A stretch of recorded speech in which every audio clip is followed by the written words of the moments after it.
প্রতিশোধ প্রতিহিংসা রাজনীতি বাদিয়ে জাতীয় ঐক্য করলেই সম্ভব। এখানে একটু আওয়ামী লীগ আর বিএনপির মধ্যে পার্থক্য। বিএনপি সবসময় জাতীয় ঐক্য, প্রতিশোধ প্রতিহিংসার ঊর্ধ্বে সকল নিয়ে কাজ করতে চায়।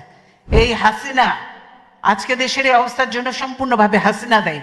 কারণ হাসিনা, এই যে আমি শ্রদ্ধার সঙ্গে স্মরণ করব, বিশিষ্ট সাংবাদিক ছিলেন, বিবিসি সংবাদদাতা ছিলেন সিরাজুর রহমান সাহেব, তাকে আমি শ্রদ্ধার সঙ্গে স্মরণ করছি। আমি খুব ভালো মানুষ ছিলেন, মুক্তিযোদ্ধা ছিলেন সিরাজুর রহমান সাহেব। তিনিই তার ইন্টারভিউ নিচ্ছিলেন এবং বলেছিলেন, আমি বাংলাদেশে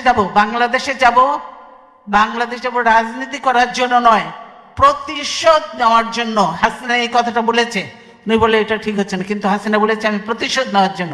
তাই আজকে প্রতিশোধ নিয়ে বাংলাদেশকে একদম খোকলা বানিয়ে দিয়ে, বাংলাদেশকে একদম ধ্বংস করে দিয়ে, সমস্ত প্রতিষ্ঠান ধ্বংস করে দিয়ে তিনি হয়তো দেশের থেকে চলে যাবেন।